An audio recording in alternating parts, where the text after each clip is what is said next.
আসসালামু আলাইকুম। আহমেদ ক্লাসরুমে আপনাদের সবাইকে স্বাগতম জানাই। আমি ফাহিম।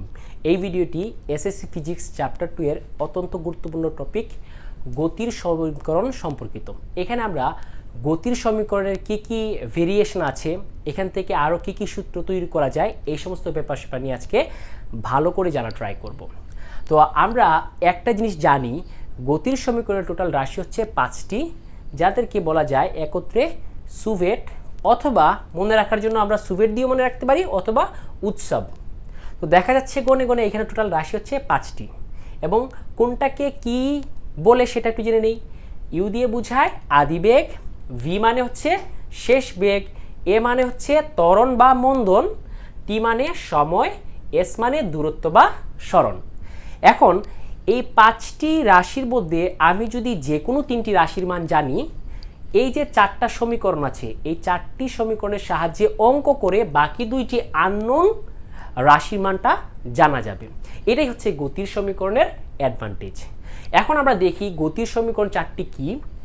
প্রথমটা হচ্ছে V equals to U plus at, দ্বিতীয়টা S equals to U plus V ভাগ 2 ইন্টু টি, তৃতীয়টি S equals to ut plus half at square, এবং 4 নম্বরটা হচ্ছে V square equals to you square plus 2as।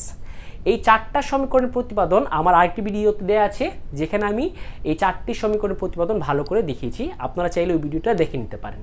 এখন এটা হচ্ছে ধনাত্মক ত্বরণের ক্ষেত্রে আমরা 4টা সমীকরণ ইউজ করব, কিন্তু যখন সেটা ঋণাত্মক ত্বরণ অর্থাৎ মন্দন হবে, মন্দনের ক্ষেত্রে আমরা জানি ত্বরণের মানটা ঋণাত্মক হয়, তখন তার ভেরিয়েশন কি হবে, সেটা হবে V equals to U minus at, সেকেন্ডটা হচ্ছে S equals to U plus V ভাগ 2 ইন্টু টি, 3 নাম্বারটা S equals to ut minus half at square, এবং 4 নাম্বারটা কি হবে, 4 নাম্বারটা হবে V square equals to you square minus 2as।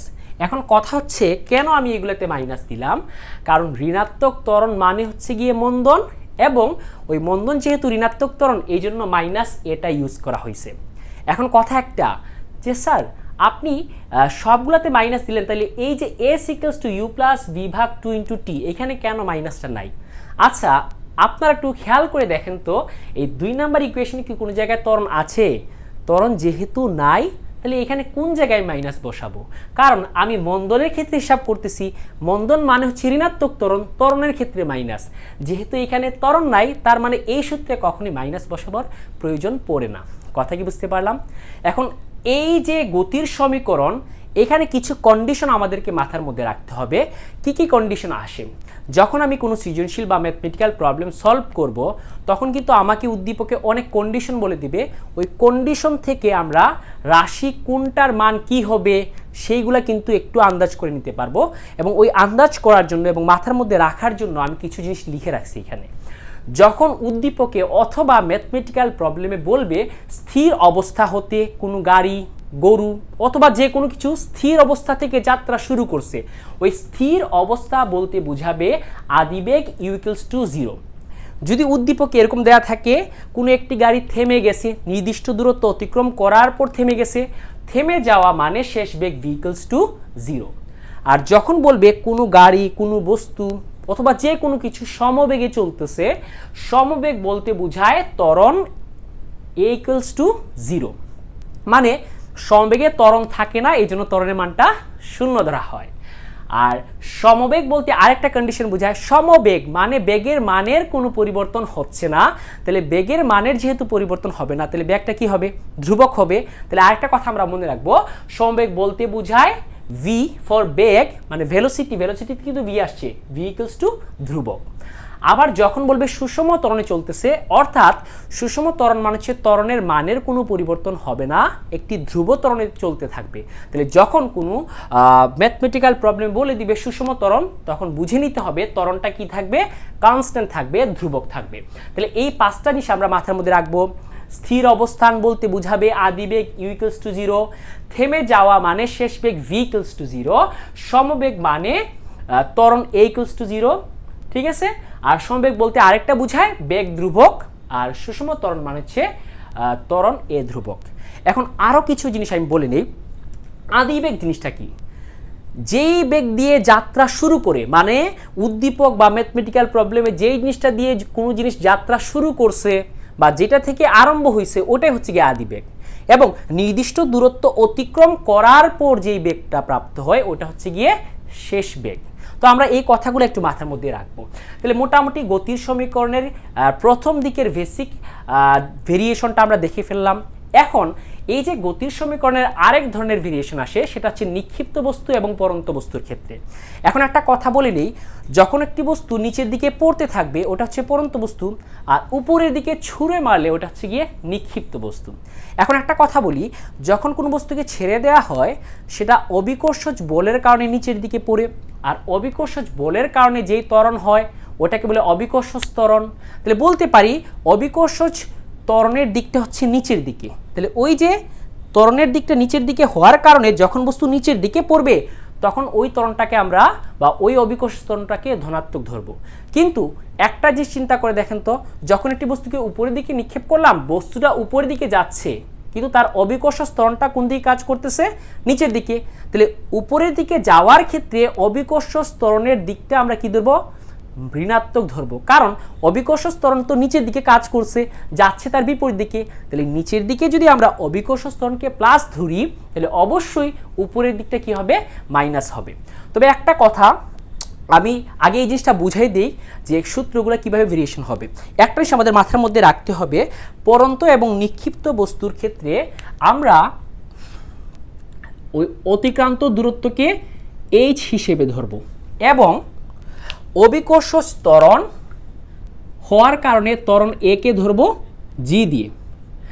a for হচ্ছে গিয়ে নর্মাল ত্বরণ, যে কোনো অ্যাক্সিলারেশন, আর এটা হচ্ছে গিয়ে গ্রেভিটেশনাল অ্যাক্সিলারেশন বা অবিকর্ষজ ত্বরণ, যেটাকে g দিয়ে প্রকাশ করা হচ্ছে। তার মানে পড়ন্ত অথবা নিক্ষিপ্ত বস্তুর ক্ষেত্রে আমরা s এর জায়গায় h বসাবো। h দিয়ে ওই যে পড়তেছে বা উপরের দিকে উঠতেছে নির্দিষ্ট উচ্চতাকে h দিয়ে প্রকাশ করা হয়।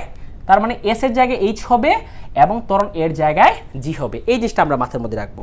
তো প্রথমে আসি পড়ন্ত বস্তুর ক্ষেত্রে, পড়ন্ত বস্তুর, আর তারপর হচ্ছে কি নিক্ষিপ্ত বস্তু।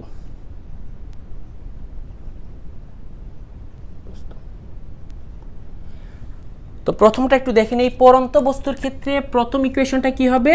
v = u + gt। এখানে প্লাস কেন দিলাম?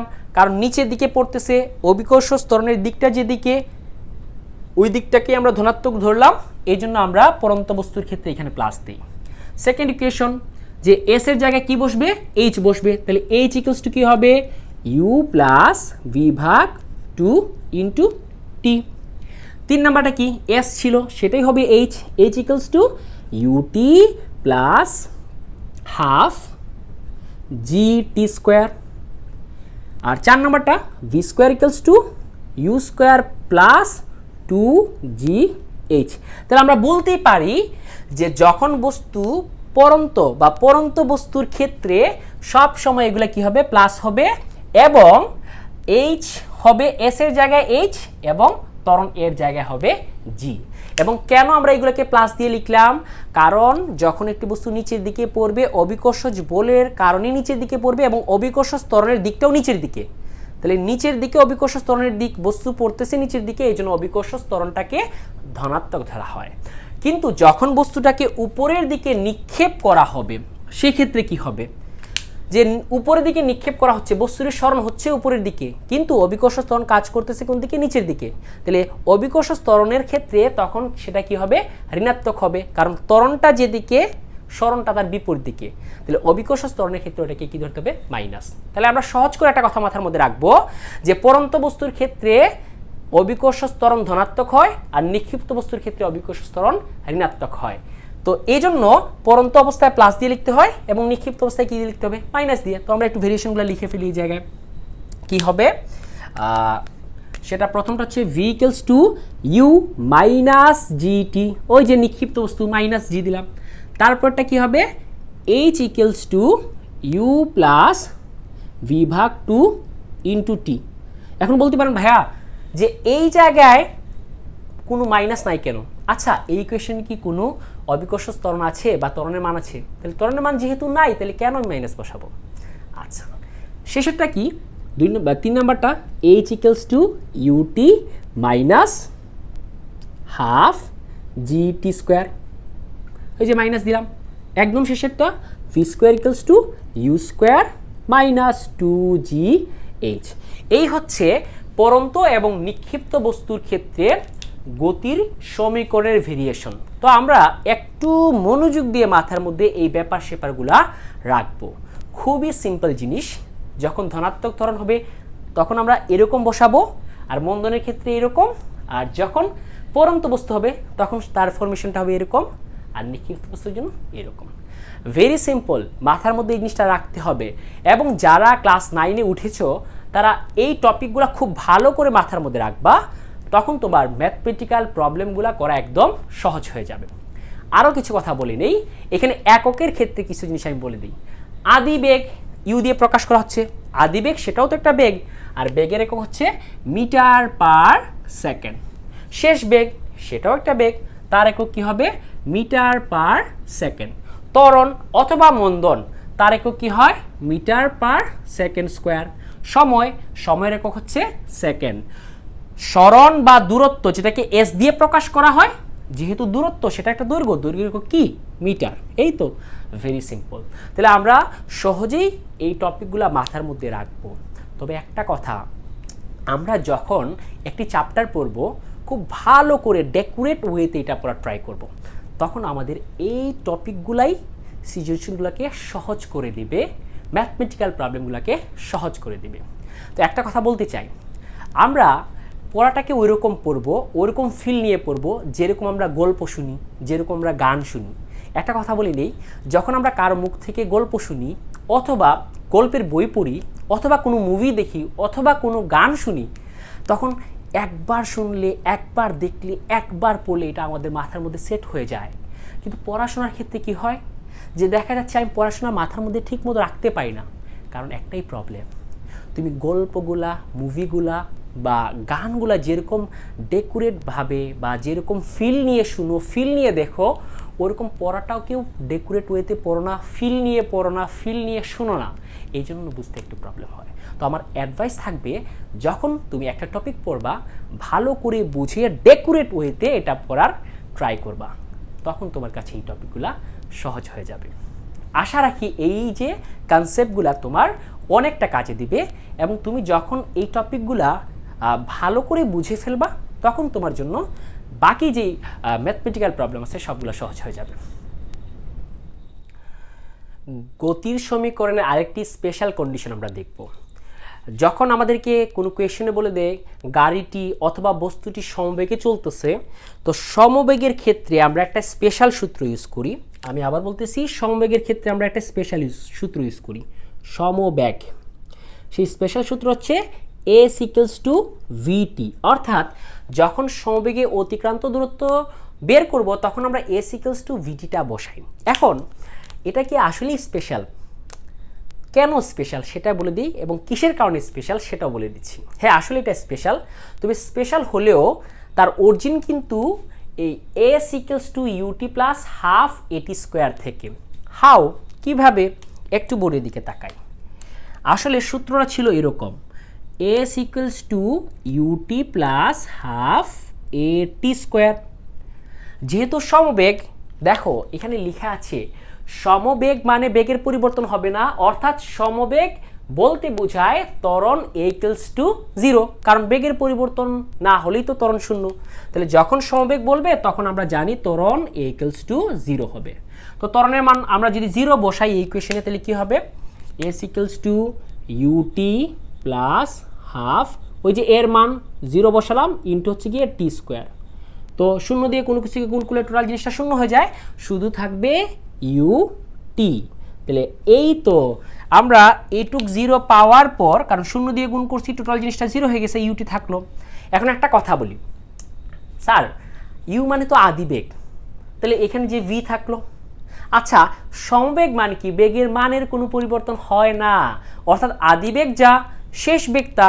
তাহলে আমি বলতে পারি সমবেগের ক্ষেত্রে ভি যে কথা, ইউ সেই কথা, অর্থাৎ ইউ ইকুয়ালস টু ভি। এবং এজন্যই শুধুমাত্র এটাকে ইউ দিয়ে প্রকাশ না করে এস ইকুয়ালস টু ভিটি দিয়ে প্রকাশ করা হয়, কারণ ভি যেই কথা ইউ তো সেই কথা। সমবেগের ক্ষেত্রে সূত্র হবে এস ইকুয়ালস টু ভিটি এটা। তবে তার অরিজিন কোন জায়গায়? S equals to ut plus half at square. আর একটা কথা বলি নেই, কেন ভি দেওয়া হচ্ছে? ভি ফর ভেলোসিটি, ভেলোসিটি মানে বেগ, এই জন্য শুধু ভি দিয়ে প্রকাশ করা যায়। তুমি চাইলেও এস ইকুয়ালস টু ইউটি দিয়েও প্রকাশ করতে পারো। তবে একটা কথা, ত্বরণের পার্টটুকু জিরো হয়ে যাওয়ার কারণেই এই ফরমেশনটা আসছে।